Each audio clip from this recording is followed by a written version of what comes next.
నమస్తే ఓర్గలు 9 నేషన్ టీవీకి స్వాగతం. మైక్రోసాఫ్ట్ వ్యవస్థాపకుడు బిల్ గేట్స్ ప్రధాని నరేంద్ర మోడీ ఇంట్లో శుక్రవారం భేటీ అయ్యారు. ఈ భేటీలో ఆర్టిఫిషియల్ ఇంటెలిజెన్స్, వాతావరణంలో మార్పులు, డిజిటల్ పబ్లిక్ ఇన్ఫ్రాస్ట్రక్చర్ వంటి వాటి గురించి ఇరువురు చర్చించారు. డిజిటల్ రంగంలో భారత్ తీసుకెళ్లిన మార్పులను బిల్ గేట్స్ మెచ్చుకున్నారు. భారతీయులు టెక్నాలజీని వేగంగా నేర్చుకున్నారని ఆయన అన్నారు. సాంకేతిక రంగంలో భారత్ వేగంగా దూసుకెళ్తుందని బిల్ గేట్స్ అన్నారు. ప్రధాని మోడీ ఆయన ఓ సెల్ఫీ తీసుకున్నారు. G20 సదస్సులో ఏఐ టెక్నాలజీని వాడుకున్నామని చెప్పిన ప్రధాని నరేంద్ర మోడీ నమో యాప్ని ఎలా ఉపయోగించుకోవాలని గేట్స్కు వివరించారు. భారత్లో మైక్రోసాఫ్ట్ ప్రారంభమై 25 ఏళ్లు గడిచిందని బిల్ గేట్స్ తెలిపారు. The key point is that the digital infrastructure just keeping richer. A lot of people know about the identity system and the digital payment systems, and that the government, by taking virtually all the government payment programs now and digitizing those, that alone saved a lot of money and it created access on a more equal basis.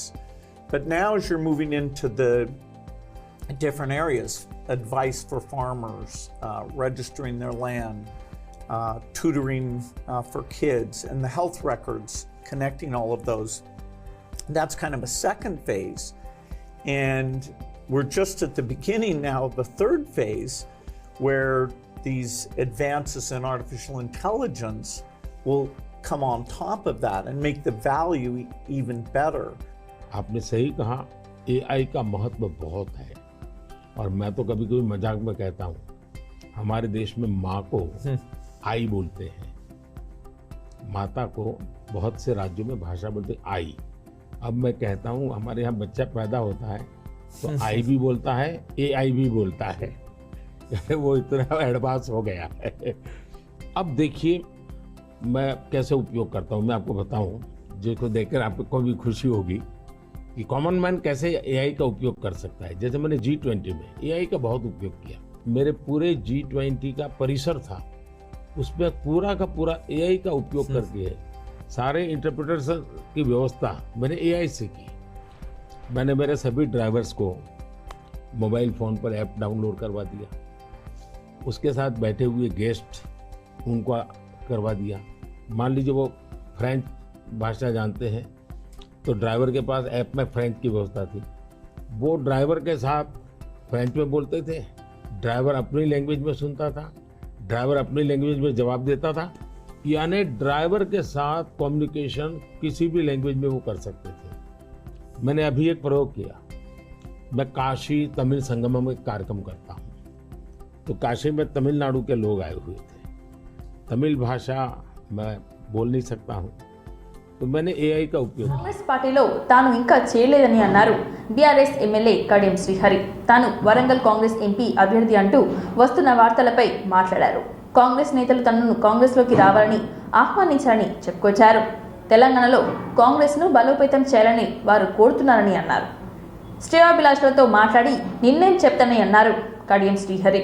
కాంగ్రెస్లో చేరే అంశంపై 1-2 రోజుల్లో కార్యకర్తలతో మాట్లాడి నిర్ణయం చెప్తానని స్పష్టం చేశారు. బీఆర్ఎస్ అనేక కారణాల వల్ల బలహీన పడుతుందని అన్నారు కడియం. మరోవైపు కాంగ్రెస్ నేతలు దీపాదాస్ మున్షి, రోహిత్ చౌదరి, విష్ణునాథ్ కడియం ఇంటికి వెళ్లారు.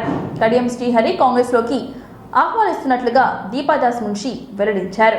ఇక నిన్న వరంగల్ బీఆర్ఎస్ ఎంపీ అభ్యర్థిగా తప్పుకున్నట్లుగా కడియం కావ్య ప్రకటించారు. ఈ మేరకు బీఆర్ఎస్ చీఫ్ కేసీఆర్కు లేఖ రాశారు. ఈ క్రమంలో కడియం శ్రీహరి, కావ్య కాంగ్రెస్లోకి వెళ్లనున్నారని తెలుస్తోంది. వరంగల్ ఎంపీ అభ్యర్థిని కాంగ్రెస్ కూడా ఇంతవరకు ప్రకటించలేదు.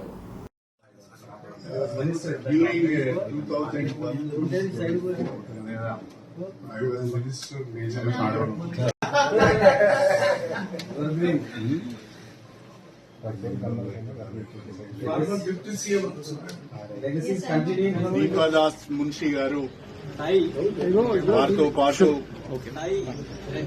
ఏఐసిసి సెక్రటరీలు చౌదరి గారు, విష్ణు గారు, ఏఐసిసి ప్రతినిధులుగా, పిసిసి ప్రతినిధులుగా సోదరులు మల్లు రవి గారు, సోదరులు సంపత్ గారు, సోదరులు డాక్టర్ సత్యనారాయణ గారు, రోహిత్ రెడ్డి గారు, వీళ్ళందరూ కూడా ఈరోజు మా ఇంటికి రావడం జరిగింది.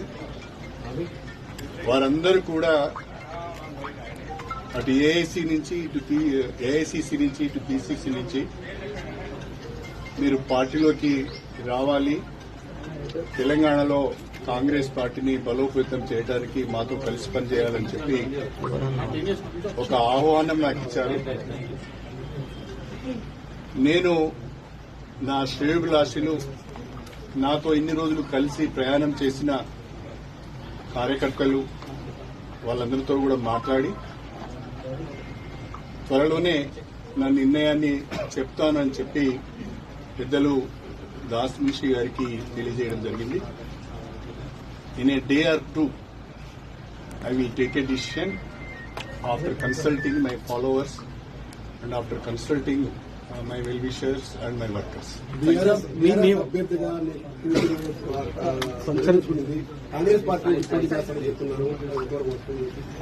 ఇంకా కాంగ్రెస్ పార్టీలోనే చేరలేదు. అప్పుడే కాంగ్రెస్ పార్టీ అభ్యర్థిగా పోటీ చేస్తామని ఎలా చెప్తారు? కాబట్టి yet I have not taken a decision. పోటీ చేసే అవకాశం ఉంది. I have to take a decision first. Then I will think. మీరు మీ క్యాడర్ కి ఏం చెప్తారు సార్? అంటే ఈ నా క్యాడర్ కి నేను మాట్లాడే విషయాలన్నీ మీకు చెప్పండి కదా. సార్ బీఆర్ఎస్ అన్ని అవకాశాలు ఇచ్చినా ఒక్కొక్కరు చేజారిపోతున్నారు. కేకే విషయంలో కానీ మీ విషయంలో కానీ అంటే ఏం జరుగుతుంది పార్టీలో? For various reasons, party is losing ground. For various reasons, people are moving away from BRS. So, to serve the people and to do something for the constituency, we have to take a decision. We have to take a call. Congress పార్టీని వీడి కాంగ్రెస్ లో చేరిన MLC Patnam Mahender Reddy, MP Ranjith రెడ్డిలపై BRS working president KTR fire అయ్యారు. తెలంగాణ భవన్ లో Chevella parliament review meeting లో కేటీఆర్ మాట్లాడారు. Party మారేది లేదని వాళ్ళు తనకు చెప్పారని, అప్పుడు వాళ్ళు మాటలు తాను పిచ్చోళ్ల నమ్మానని అన్నారు. 15 రోజుల్లోనే వాళ్ళు జెండా మార్చారని అన్నారు కేటీఆర్. మహేందర్ రెడ్డి, రంజిత్ రెడ్డిలు ఆస్కర్ లెవెల్లో నటించారని ఎద్దువ చేశారు. ఇంటి దొంగలను ఈశ్వరుడైనా పట్టలేదని అంటారు. ఈ సామెత వీరిద్దరికి విషయంలో సరిగ్గా సరిపోతుందని అన్నారు కేటీఆర్. అసెంబ్లీ ఎన్నికల్లో ఓడిపోయిన తర్వాత మొదటి రంజిత్ రెడ్డి తనకు ఫోన్ చేశాడని, చేవెళ్ల అభ్యర్థిగా తనను ప్రకటించాలని, తప్పకుండా గెలుతామని అన్నాడని కేటీఆర్ చెప్పారు. వాళ్ళిద్దరినీ మళ్లీ బీఆర్ఎస్ లో చేర్చుకునేది లేదని కేటీఆర్ చెప్పారు. అసెంబ్లీలో ఎలక్షన్స్ లో చేవెళ్ల చాలా చోట్ల తాను ప్రచారం చేస్తున్నానని అన్నారు కేటీఆర్. తాండూరు అసెంబ్లీ సీటు ఏకపక్షంగా గెలుస్తామనుకున్నాం, కానీ ఏం జరిగిందో తెలియదు, కానీ కొన్ని ఓడిపోయామని తెలిపారు. అభ్యర్థి అయినా మీ జిల్లాకు సంబంధం లేకపోయినా కేసీఆర్ గారు నిర్ణయం తీసుకున్నారు కాబట్టి ఆనాడు డాక్టర్ రంజిత్ రెడ్డిని తీసుకొచ్చి ఎంపీకి నిలబెడితే, సరే కొత్తోడైనా కేసీఆర్ పంపిండు కదా, గులాబీ కండువా కప్పుకున్నాడు కదా, కేసీఆర్ మనిషి కదా అని చెప్పి మీరందరూ ఆశీర్వదించి రంజిత్ రెడ్డిని గెలిపించింది. మరి ఈరోజు రంజిత్ రెడ్డి గారు చేసిన ద్రోహం బాధ ఎక్కడ అనిపిస్తుంది అంటే, ఎవడో బయటవాడు మోసం చేస్తే బాధ అనిపించదు. నీతోనే నీడలాగా తిరిగి, నీతోనే 24 గంటలు ఉండి, నీ పక్కనే కూర్చొని, నీతోనే అన్ని మాటలు చెప్పి, అన్ని మంచి మాటలు చెప్పి, కష్టకాలంలో ఉంటామని చెప్పి మాటిచ్చి అక్కడ కేసీఆర్ గారి కూతురు అరెస్ట్ అవుతుంటే ఇక్కడ నవ్వుకుంటూ తుమ్ముకుంటూ ఇద్దరు పోయి కండువా కప్పుకునే దృశ్యం ఏదైతే ఉన్నదో తప్పకుండా దానికి బదిలా తీసుకోవాల్సిన బాధ్యత మన మీద ఉన్నది అనే మాట నేను మీకు విజ్ఞప్తి చేస్తా ఉన్నా. రాజకీయాల్లో అధికారం ఎవరికి శాశ్వతం కాదు. అధికారంలో శాశ్వతంగా ఎవరు ఉండరు. కానీ అధికారం పోంగనే ఆగమాగమైపోయి ఇవాళ తమ ప్రయోజనాలు, తమ స్వీయ ప్రయోజనాల కోసం ఇవాళ అవతల వైపు పోయి పోవడమే కాకుండా ప్రజలను మోసం చేసే కార్యక్రమం. ఆయన మొన్న రంజిత్ రెడ్డి ఒక సోషల్ మీడియాలో ఒక పోస్ట్ పెట్టిండు. చందన్ వెల్లినట రంజిత్ రెడ్డి మొత్తం పరిశ్రమలు తెచ్చిండట, యాదయ్య గారి సహకారం లేదట, యాదయ్య గారిది ఏం లేదట, మా తమ్ముడు అవినాష్ రెడ్డిది ఏం లేదట, మొత్తం రంజిత్ రెడ్డి పట్టుకొచ్చి అక్కడ పరిశ్రమలన్నింటినీ పెట్టించిన అని చెప్పి సోషల్ మీడియాలో చెప్పుకుంటా ఉన్నాడు. ఇంతకంటే సిగ్గుచేటు ఇంకోటి ఉంటుందా? దయచేసి మీరు ఆలోచించాలని కోరుతా ఉన్నాం. ఇంకొక మాట కూడా నేను మీకు విజ్ఞప్తి చేస్తా ఉన్నా. ఆనంద్ చెప్పిన మాట ఏదైతే ఉందో, మళ్ళీ రేపు వచ్చి ఇదే పట్నం మహేందర్ రెడ్డి, ఇదే రంజిత్ రెడ్డి వచ్చి కేసీఆర్ గారి కాళ్ళు పట్టుకున్న మళ్ళా పార్టీలోకి రానియము అనే మాట కూడా నేను ఈ సందర్భంగా మీకు విజ్ఞప్తి చేస్తా ఉన్నా. వాళ్ళకు తప్పకుండా బుద్ధి చెప్పవలసిన బాధ్యత మన మీద ఉన్నది. వచ్చి కేసీఆర్ కాళ్ళు పట్టుకున్న మళ్ళీ అధికారంలోకి వచ్చినాక వాళ్ళని మాత్రం మళ్ళీ రాణించే ప్రసక్తే లేదనే మాట కూడా నేను మీకు విజ్ఞప్తి చేస్తా ఉన్నా. ఇంకొక మాట కూడా నేను మీకు హామీ ఇస్తా ఉన్నా. ఇవాళ మా అన్న జ్ఞానేశ్వరన్న ఇవాళ పార్టీ కష్టకాలం ఉన్నప్పుడు ముందుకొచ్చి అన్నా నేనున్నా మీరు అవకాశం ఇస్తే నేను నిలబెడతాను ముందుకొచ్చిన ఒక ధీరోదత్తమైన నాయకుడు ఇవాళ మన జ్ఞానేశ్వరన్న. గతంలో మీ అందరికి కూడా తెలుసు బలహీన వర్గాల ముద్దు బిడ్డ మునిగిపోతున్న టైటానిక్ షిప్ అని అన్నారు మెదక్ బీజేపీ ఎంపీ అభ్యర్థి Raghunandan Rao. KCR family Titanic ship నుంచి బయటకు రావాలని అన్నారు. రంజిత్ రెడ్డి నుంచి కడియం కావ్య వరకు బీఆర్ఎస్ ను వీడుతున్నారని విమర్శించారు. బీఆర్ఎస్ నేతలు అధికారంలో ఉండగా అక్రమాలు చేశారని ధ్వజమెత్తారు. మామకు మించిన అబద్ధాలు ఆడటం హరీష్ రావుకు వెన్నతో పెట్టిన విద్య అని విమర్శించారు రఘునందన్ రావు. ఫోన్ ట్యాపింగ్ లో మొదట జైలుకు వెళ్లవలసింది హరీష్ రావు అని చెప్పారు. జిల్లాలో 78 కేసులు పెట్టుకుని జై తెలంగాణ అన్నది తానేనని అన్నారు. తాను ఎవరి జోలికి వెళ్లను, తాను జోలికి వస్తే ఊరుకోనని చెప్పారు. 17 స్థానాలను గెలిచి మోడీకి కానుకగా ఇస్తామని అన్నారు. దుబ్బాక ఎన్నికల్లో తన కుటుంబాన్ని ఇబ్బంది పెట్టారని, రఘునందన్ రావు కొడితే బీఆర్ఎస్ మొత్తం మునిగిపోతుందని చెప్పారు. మెదక్లో వెళ్ళలేదు కదా, 100 కోట్లు ఖర్చు పెట్టి వాళ్ళ సహచరులను గెలిపించుకుందామని ఛాయాశక్తులు కష్టపడితే మెదక్లో చెల్లని హరీష్ రావు, మెదక్ అసెంబ్లీలో చెల్లని హరీష్ రావు మెదక్ పార్లమెంట్ ఎట్లా వెళ్తాడన్నా? మొదటిసారి పోటీ చేసి నువ్వు ఎమ్మెల్యే అయినంత వయసు లేని ఒక పిల్లగాని చేతుల సావు దెబ్బతిని తలకాయ ఆడబెట్టుకోవాలని తెలియకుండా మెదక్కి వెళ్ళి వారిపోయిన నువ్వు రఘునందన్ దుబ్బాకలో చెల్లలే కదా, మరి నువ్వు మెదక్లో చెల్లేవా? నీ మామ కామారెడ్డిలో చెల్లిండా? మీ మరదలు నిజామాబాద్లో చెల్లదనే కదా బీఫామ్ ఇయ్యలే మీరు. నాకు ఇదే చెప్పినా నేను మన సంగారెడ్డిలో కూడా. మరి నన్ను ఒక్కటి అన్నారు అనుకోండి, నేను 4 గంటలు అని చెప్పిన. నాకు కొంచెం నోరు ఎక్కువ. అసలు ఫోన్ ట్యాపింగ్లో మొదటి ముద్దాయిగా లోపలికి పోల్చిన నువ్వు కదా. దుబ్బాక ఎలక్షన్లో నా ఫోన్ లేని మా కుటుంబ సభ్యుల మీద పోలీసులతో దాడులు చేపించి నానా యాగి చేసి కేసులు పెట్టించి ఇల్లీగల్ కేసులు పెట్టించి ఎన్ని అవస్థలు పెట్టినా మా దుబ్బాక ప్రజలు నా వెనకాలనే నిల్చున్నారు. రఘునందన్ అనేటోడు దుబ్బాకలో దెబ్బ కొడితే బీఆర్ఎస్ పార్టీ అనేటువంటి టైటానిక్ పడవ 24లో పూర్తిగా దేశ రాజకీయాల నుంచి తెలంగాణ రాజకీయాల నుంచి అంతర్ధానమయ్యేటువంటి స్థితికి వచ్చింది. టైటానిక్ పడవకు రంధ్రం కొట్టింది ఎవడు? టీఆర్ఎస్ కు రంధ్రం కొట్టింది ఎవడు? రఘునందన్ రావే కొట్టిండు. హరీష్ రావుకి నచ్చినా నచ్చకున్నా, చంద్రశేఖరరావు గారికి ఇష్టమున్నా కష్టమున్నా, దుబ్బాక అనేటువంటి శాసనసభ ఉప ఎన్నిక కంటే ముందు ఈ రాష్ట్రంలో ఎదురులేని పార్టీ అని చెప్పుకున్న మిమ్మల్ని బక్కపల్సినోడు రఘునందన్ దుబ్బాకల కొడితే జర ఆలస్యమై ఉంటుంది, 3 ఏళ్ళు అయి ఉంటుంది, కానీ బరాబరి టైటానిక్ పడవ మునిగిపోతుంది. కాబట్టి ఇప్పటికి ఇంకెవరన్నా మిగిలిన్న మిత్రులు ఉంటే, మిత్రులారా టైటానిక్ మునిగిపోతుంది, దాన్ని కాపాడు ఆ దేవునితోటే కాలే, ఏమన్నా కాపాడితే మళ్ళీ ఆ శ్రీరామచంద్ర ప్రభువే కాపాడాలి. కాబట్టి దయించి ఎంత తొందరగా వీలైతే అంత తొందరగా ఆ టైటానిక్ నుంచి బయటికి రాండ్రి, మిమ్మల్ని మీరు కాపాడుకోండి, మీ కుటుంబాలను కాపాడుకోండి సవినయంగా నా సహచర తెలంగాణ ఉద్యమకారులందరికీ కూడా, మెదక్ జిల్లా ప్రజలకే కాదు తెలంగాణ ప్రజలందరికీ కూడా సవినయంగా అప్పీల్ చేస్తారు. బీఆర్ఎస్ నుంచి బయటకు వచ్చే వాళ్ళు మెజార్టీగా కాంగ్రెస్లోనే చేరుతున్నారు, మరి బీజేపీలో చాలా తక్కువ. అలా నేను ఎవరు ఏ పార్టీలో అనేది చేరుతున్నారు, ఎందుకు చేరుతున్నారు అనేటువంటి విషయాల గురించి నేను మాట్లాడదలుచుకున్నాను. ఎందుకంటే డాక్టర్ బిఆర్ అంబేద్కర్ గారు రాసినటువంటి భారత రాజ్యాంగం ఎవరికి ఏ పార్టీలకు పోయేటువంటి స్వేచ్ఛనైనా ఇచ్చింది. కానీ ప్రజలు రాష్ట్ర శాసనసభకి నవంబర్లో జరిగిన ఎన్నికలకు బీఆర్ఎస్ ఎంపీ అభ్యర్థిగా ప్రకటించిన తర్వాత నల్గొండకు తొలిసారిగా వచ్చిన ఆయన తమ క్యాంప్ కార్యాలయంలో బీఆర్ఎస్ ఎంపీ అభ్యర్థి కంచర్ల కృష్ణారెడ్డి మీడియాతో మాట్లాడుతూ, నేను పుట్టిన ఈ గడ్డ అభివృద్ధి కోసం నా చివరి రక్తపు బొట్టు వరకు పోరాడుతూనే ఉంటానని అన్నారు. జిల్లాలో వేలాది ఎకరాలు ఎండిపోయి రైతన్నలు ఆగమైతుంటే కాంగ్రెస్ ప్రభుత్వం దున్నపోతుపై వర్షంలా వ్యవహరిస్తూ ఏసీ గదుల్లో కులుకుతున్నారని ఆయన ఎద్దువ చేశారు.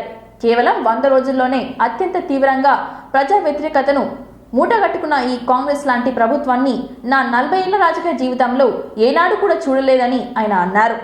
రాష్ట్ర ముఖ్యమంత్రి రేవంత్ రెడ్డి లంక విద్యల కోసమే వచ్చాడని తప్ప ప్రజలకు సేవ చేయాలనే ఉద్దేశంతో ఏమాత్రం లేదని అన్నారు.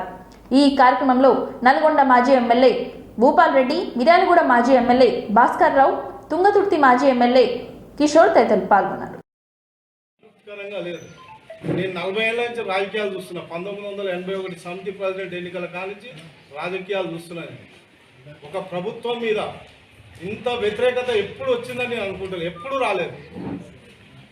అదేవిధంగా నిజంగా ఈ ప్రభుత్వానికి చిత్తశుద్ధి ఉంటే ముఖ్యంగా వాళ్ళు 100 డేస్లో చేయాల్సిన పని ఏంటంటే ఎడ్యుకేషన్ మీద, వైద్యం మీద, పారిశ్రామిక విధానం మీద, వ్యవసాయ రంగం మీద, ఈ 4 రంగాల మీద ఎప్పుడైనా కాన్సన్ట్రేట్ చేసిరా?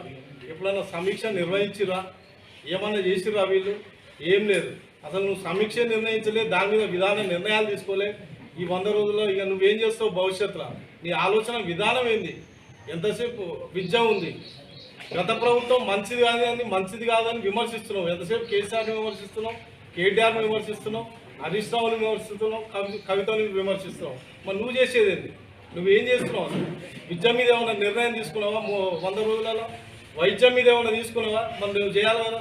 విద్య ఉంది, ఒక 25,000 కోట్లు ఇవ్వచ్చు కదా విద్యకు. ఇస్తే మొత్తం మార్పు వస్తాయి కదా. వ్యవసాయ రంగం బాగుపడుతుంది. ఈ 3 బాగుపడ్డప్పుడు పారిశ్రామిక రంగం బాగుపడుతుంది. దాని మీద మీరు ఏమైనా కాన్సన్ట్రేట్ చేసిరా? చేయలేదు. ఎంతసేపు కేసీఆర్ని తిట్టాలి, అదే ముచ్చట. వచ్చినప్పుడే కేసీఆర్ గారు ఏం చేసారు? ఖమ్మంకు మంచినీళ్ళు అని చెప్పి వాటర్ ఎత్తి ఆయన కేఆర్ఎంబి ప్రమేయం లేకుండా ఆయనే గేట్లు ఎత్తి నీళ్లు పంపించి పొలం మారిచ్చి రైతులుస్తావు. వేరే నాయకుల పార్లమెంట్ అభ్యర్థులు నీకు దొరకలేరు కనుక వాళ్ళ ఇంటికి పోయి తీసుకుపోయి కలుస్తావు. మరి ఇదంతా ఏంది? మరి ఎప్పుడన్నా ఉస్మానియా విశ్వవిద్యాలయం 350 మంది ప్రొఫెసర్లు ఉంటారు. ఏం చేస్తే విద్యా విధానం మారుతుంది అని ఎప్పుడన్నా ఆలోచించావా? ఒక లంకె బిందెలు అంటాడు. లంకె బిందెలు అసలు ప్రభుత్వంలో లంకె బిందెలు ఉంటాయి. 1st నుంచి 7th వరకు పన్నులు వస్తాయి, అన్ని రకాల పన్నులు వస్తుంటాయి. తర్వాత ఖర్చు పెట్టుకుంటారు. ఎప్పుడు మిగులు ఆదాయం ఉండదు. ఎంత ధనిక రాష్ట్రం అయినా అప్పులు చేస్తారు, అప్పులు తప్పకుండా చేస్తారు. మరి నువ్వు కేసీఆర్ అప్పులు చేస్తున్నావు అన్నావు కదా, మరి నువ్వేం చేస్తున్నావు? నువ్వు కూడా మన ప్రవేశపెట్టిన బడ్జెట్లో దాదాపు 59,000 కోట్లు నేను అప్పు చేస్తాను, నువ్వే ఇచ్చినావు. మరి ఇప్పుడు నువ్వేం మాట్లాడుతున్నావు? నీకు అర్హత ఎక్కడ? కేసీఆర్ గురించి మాట్లాడే అర్హత నీకు అసలే లేదు. రాష్ట్రంలో జరిగిన అసెంబ్లీ ఎన్నికల్లో కాంగ్రెస్ ప్రజలకు అన్ని అబద్ధాలు చెప్పి అధికారంలోకి వచ్చిందని, పార్లమెంట్ ఎన్నికల్లో వారు అబద్ధాలకు ప్రజలు మోసపోకుండా బీజేపీని గెలిపిస్తారని బీజేపీ నల్గొండ పార్లమెంట్ అభ్యర్థి శానపూడి సైదిరెడ్డి అన్నారు.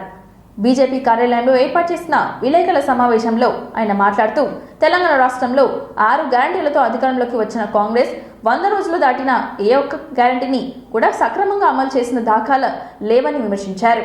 ప్రజాపాలన పేరుతో ప్రజల నుంచి దరఖాస్తులు తీసుకున్న ప్రభుత్వం అట్టి దరఖాస్తులను చెత్తకుప్పల పాలు చేశారని ఆరోపించారు. బీఆర్ఎస్ వల్ల రాష్ట్రానికి ఒరిగేది ఏమీ లేదని, ఆ పార్టీకి ఓటు వేసినా వృధా అవుతుందని అన్నారు. దేశంలో మోడీ చేస్తున్న అభివృద్ధితో పార్లమెంట్ ఎన్నికలు దేశవ్యాప్తంగా 400 స్థానాలు గెలుపొంది మళ్లీ 3వ ప్రధానమంత్రి కావడం ఖాయమని ఆశాభావం వ్యక్తం చేశారు. నల్గొండ అభివృద్ధి కోసం తాను పార్టీ మారనని, పార్లమెంట్ ఎన్నికల్లో తనను గెలిపించాలని ప్రజల్ని కోరారు. సరే, ఈరోజు ఏంటంటే మాట్లాడ ముందు అందరూ అడిగినప్పుడు డిజిటల్ ఒక్కరోజు చేస్తే డిజిటల్తో చేసినట్టయితే ఒక్క రోజులోనే మొత్తం ఇన్ఫర్మేషన్ అంతా వచ్చేది. 1,25,00,000 నువ్వు చేసిన పేపర్లు ఏడ ఉండాలా? మనం చూసినాం. ఆ పేపర్లు ఏడబడి కట్టలు పడి కింద పడి దాన్ని ఎడిపోయో తెలియక ఇవన్నీ చూసినాం. అసలు ఆ పేపర్లు ఉన్నాయా లేవా? ఆ పేపర్ల అప్లికేషన్ ఏమైనా స్కానింగ్ అవుతున్నాయా లేదా? కానీ అన్ని అబద్ధపు వాగ్దానాలు. ప్రజలు దయచేసి గమనించాలి. వీళ్ళు చేసిన అబద్ధ ప్రచారాలు నమ్మిండ్రు, ఎమ్మెల్యేలకు ఓటేసిండ్రు. ఈరోజు వచ్చిన దగ్గర నుంచి ఎక్కడ మన లోకల్లో ఉన్న మంత్రులు, ఈరోజు ఉత్తమ్ కుమార్ రెడ్డి గారు ఉన్నారు, ఇక్కడ వెంకటరెడ్డి గారు ఉన్నారు. మన కాడ పరిస్థితులు మీకు తెలుసు. ఈరోజు వేలాది ఎకరాల పంటలు ఎండిపోతా ఉన్నాయి. కానీ వాటికి పోయి మేమేమైనా చేస్తామని చెప్పింది లేదు. మంత్రి మామూలుగా సాగునీటి శాఖ మంత్రి ఉంటే మనం చెప్పాలి, ఏమని ఒక ప్రిపరేటరీ మీటింగ్ పెట్టాలి. పెట్టి ఇప్పుడు నీళ్లు సరిపోలేవు, ఇప్పుడు ఏ బాకండి, లేదా ఆరుదడి పంటలు వేసుకోండి, మేము నీళ్ళు ఇయ్యలేమని చెప్పాలి. సాగునీటి శాఖ మంత్రి సొంత జిల్లా అయిండు, కానీ వాళ్ళకు ఒక్క మాట చెప్పింది లేదు. ఈరోజు ఎకరాలు అందరికీ తెలుసు. మీ అందరికి ఎన్ని వేల ఎకరాలు ఎండిపోయినాయో వాటన్నిటికి కూడా ఈరోజు ఎట్టి పరిస్థితుల్లో బీజేపీ తరఫున డిమాండ్ చేస్తా ఉన్నాం. 25,000 రూపాయలు ఎక్స్గ్రేషియా ఇమీడియట్గా మీరు ఇవ్వాలా, లేకపోతే మాత్రం మేము రోడ్డు మీదకి వస్తాం, ధర్నాలు చేస్తామని తెలియజేస్తా ఉన్నాం. దాంతోపాటు ఈరోజు ఇప్పటిదాకా ఈ డబ్బులన్నీ అసలు ఇస్తారా ఇయ్యరా? ఇంట్లోనే ఎన్నికలు అయిపోయినాక అబద్ధాలు చెప్పుకుంటా పోతారా? కాబట్టి వీటి మీద కూడా ప్రతి ఒక్కరు గమనించాలి. ఈ కాంగ్రెస్ అబద్ధాల కాంగ్రెస్ ని, ఎందుకంటే రాష్ట్రంలో ఏం చేయలేదు వీళ్ళు, దేశంలో ఏం చేయరు. ఇక పోతే మొదలైతే ఇక రేపు ఎన్నికలు అయిపోతే ఇక స్కాములు మొదలైతాయి. స్కాములు లేకపోతే కాంగ్రెసే లేదు. దానికి ఉన్నదే ఎగ్జాంపులే కాంగ్రెస్ కి. వీటితో పాటు ఈరోజు ప్రజాపాలన దరఖాస్తులు కానీ వీటన్నిటి రైతు భరోసాలు కానీ అట్లనే మన దగ్గర ఇంకోటి ఒక బస్తాకి 500 రూపాయలు, క్వింటాకి 500 రూపాయలు మేము ఎక్స్ట్రా మేము రైతులకు ఇస్తామని చెప్పింది. అసలు ఉన్న వాటినే ఇప్పుడు 2000కి 2200కి తగ్గుతా ఉంది. వీటిని ఏం చేస్తారని చెప్తా ఉన్నారు. వాటిని ఎట్టి పరిస్థితుల్లో ఇమీడియట్ గా పెట్టకుండా సంవత్సరాల పొడుగున విజిలెన్స్ అంటాం, వాళ్ళని బెదిరియటం, మాట్లాడటం, వసూలు చేయడం తప్ప నిజంగా FCIకి ధాన్యం పెట్టరా? మీరు ఆ పెట్టిన డబ్బులన్నింటినీ ఈ మాయ చేసుకుంటూ ఉంటారా? దేశానికి ప్రధాని కావాలని దేశ ప్రజలు నిర్ణయించుకున్నారని అన్నారు కేంద్ర మంత్రి, రాష్ట్ర బీజేపీ అధ్యక్షులు కిషన్ రెడ్డి. వచ్చే ఎన్నికల తర్వాత దేశంలో కాంగ్రెస్ పార్టీ మరింత బలహీనపడుతుందని అన్నారు. కర్ణాటకలో 90% ఎంపీ స్థానాల్లో బీజేపీ గెలుస్తుందని కిషన్ రెడ్డి ధీమా వ్యక్తం చేశారు. మహబూబ్ నగర్లో శుక్రవారం కిషన్ రెడ్డి మీడియా సమావేశంలో మాట్లాడుతూ గత ఎన్నికల్లో ఇచ్చిన 6 గ్యారంటీలో అమలు చేసే సత్తా కాంగ్రెస్కు లేదని అన్నారు. బీఆర్ఎస్ బాటలోనే కాంగ్రెస్ నడుస్తుందని కిషన్ రెడ్డి మండిపడ్డారు. హైదరాబాద్లో రియల్ ఎస్టేట్స్ బిల్డర్స్లను, వ్యాపారులను రాహుల్ గాంధీ ట్యాక్స్ కోసం వేధిస్తున్నారని ఆరోపించారు. కాంగ్రెస్ పార్టీలో చేరాలని సీఎం రేవంత్ రెడ్డి ఇతర పార్టీల ఎమ్మెల్యేలను బెదిరిస్తున్నారని చెప్పారు. కాళేశ్వరం ప్రాజెక్టు విచారణ కోల్డ్ స్టోరేజ్లో ఉందని, ఫోన్ ట్యాపింగ్ వ్యవహారంలో ప్రభుత్వానికి చిత్తశుద్ధి లేదని దుయ్యబట్టారు. తెలంగాణలో విద్యుత్ కోతలు మొదలయ్యాయని, తెలంగాణలో దొంగలపై గజ దొంగలు వచ్చారని ఆయన విమర్శించారు. డిక్లరేషన్ పేరుతో కానీ, ఎన్నికల ప్రణాళిక పేరుతో కానీ ప్రజలకు ఇచ్చినటువంటి హామీలు ఏవి కూడా ఈరోజు అమలు చేసేటువంటి పరిస్థితి లేదు, అమలు చేసేటువంటి శక్తి లేదు. ఈరోజు ఇచ్చినటువంటి గ్యారంటీలు కానీ, లేక ఇంతకుముందు చెప్పినట్టు డిక్లరేషన్స్ కానీ, మేనిఫెస్టోలు కానీ ఏ రకంగా వాటిని అమలు చేస్తారు, ఏ రకంగా దానికి కావలసినటువంటి వనరులు సమకూర్చుకుంటారు, ఏ రకంగా మరి వాటిని పేద ప్రజలకు అందిస్తారు, ఏది కూడా ఈరోజు చెప్పలేని పరిస్థితిలో ఉంది. రైతుల 2 లక్షల రుణమాఫీ ఎప్పుడు చేస్తారు? వాళ్లకు దిశ దశ లేదు. రైతులకు సంబంధించి ఎకరానికి 15,000 ఎప్పుడు? పెద్ద క్వశ్చన్ మార్కు. ధాన్యానికి బోనస్ క్వశ్చన్ మార్కు. నిరుద్యోగ యువతకు, ఉద్యోగం లేనటువంటి నిరుద్యోగ యువతకు నిరుద్యోగ భృతి అతిగతి లేదు. రేషన్ కార్డులు దరఖాస్తులకే పరిమితమయ్యాయి. మహిళలకు 2,500 గాల్లో దీపం పెట్టి దేవుడా అంటున్నారు. ఈరోజు ఈ రకంగా అనేక అంశాలు, ప్రతి విద్యార్థికి 5 లక్షల రూపాయల గ్యారంటీ, అది లేదు. ఈరోజు ఈ రాష్ట్రంలో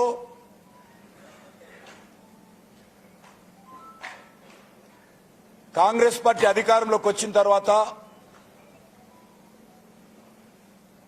టీఆర్ఎస్ బాటలోని ప్రభుత్వం నడుస్తా ఉంది. గతంలో కేసీఆర్ కుటుంబం దోచుకుంటే ఈరోజు రాహుల్ గాంధీ కుటుంబం ఈ రాష్ట్రాన్ని దోచుకునేటువంటి ప్రయత్నం చేస్తా ఉంది. హైదరాబాద్లో రియల్ ఎస్టేట్ వ్యాపారస్తులను, బిల్డర్స్ను, కాంట్రాక్టర్లను, కంపెనీలను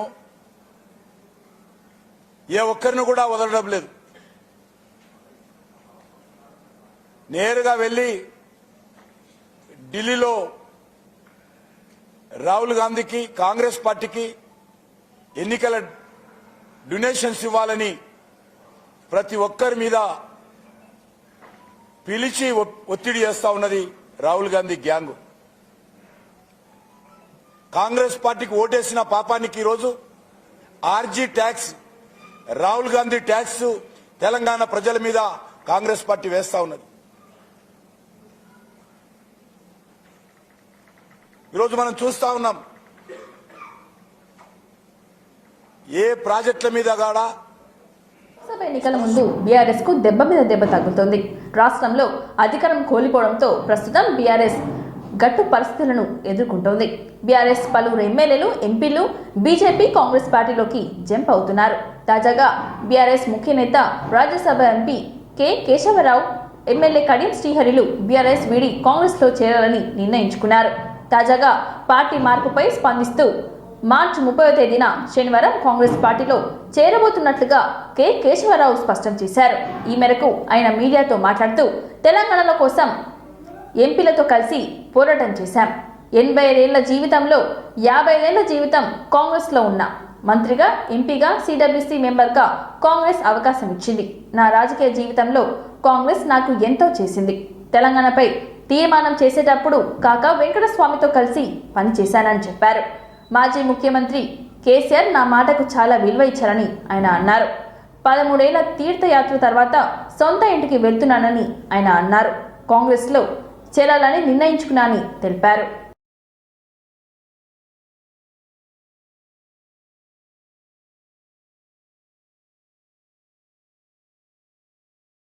To go back to my home, that is Garvapsi. 55 years I was in Congress, which has given me the kind of force which it has not given to any other person in this country. Very few, perhaps, even if at all it has given. He has given me everything. PC President, CWC, in charge of 4 states. What more do we want? Ministry seat in 3 governments. It is Congress which has given me. The question is, 55 years, for a cause I went out of Congress. That was to get my Telangana. And I got Telangana. 10 years I have been tried and Telangana is achieved and Telangana is developed. No, it is high time. After all, my age also must agree, my body must agree. So how about so when are you going to join the party? When are you going to join the party? I'll tell you within 1 or 2 days because tomorrow the process would start. My daughter, I believe, is starting what is the press tells me. I'll be able to talk to CM tomorrow because they would like to coordinate it with the central and parliamentary work. ఎన్నికల విధుల్లో పాల్గొనే presiding, assistant presiding అధికారులను polling నిర్వహణకు సంబంధించి అన్ని నియమ నిబంధనల గురించి మాస్టర్ ట్రైనర్లు క్షుణ్ణంగా తెలియజేయాలని హన్మకొండ జిల్లా కలెక్టర్ సీతా పట్నాయక్ అన్నారు. హన్మకొండ జిల్లా కలెక్టరేట్లోని కాన్ఫరెన్స్ హాల్లో లోక్సభ ఎన్నికల నేపథ్యంలో మాస్టర్ ట్రైనర్లకు ఎన్నికల నిర్వహణకు సంబంధించి అంశాలపై శిక్షణ కార్యక్రమాన్ని నిర్వహించారు. ఈ సందర్భంగా జిల్లా కలెక్టర్ సీతా పట్నాయక్ మాట్లాడుతూ, ఎన్నికల నిర్వహణకు సంబంధించి వివిధ అంశాలను ప్రిసైడింగ్, అసిస్టెంట్ ప్రిసైడింగ్ అధికారులకు శిక్షణ కార్యక్రమాలను నిర్వహించడంలో మాస్టర్ ట్రైనర్లు పాత్ర కీలకమని పేర్కొన్నారు.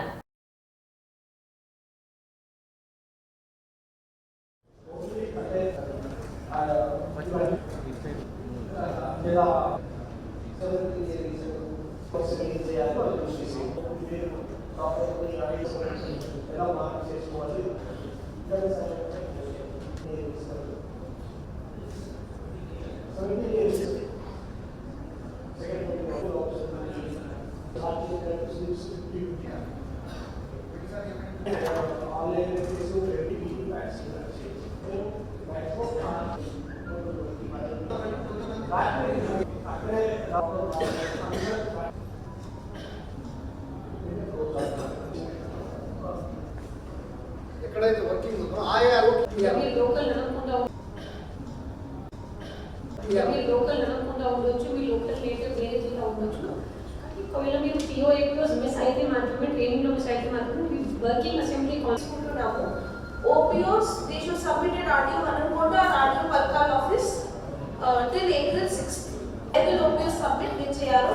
Second point is whichever PO APO does not give you training when you wear. అత్యంత అవినీతి, నియంత శక్తులకు వ్యతిరేకంగా తన భర్త పోరాడుతున్నారని ఢిల్లీ ముఖ్యమంత్రి అరవింద్ కేజ్రీవాల్ సతీమణి సునీత అన్నారు.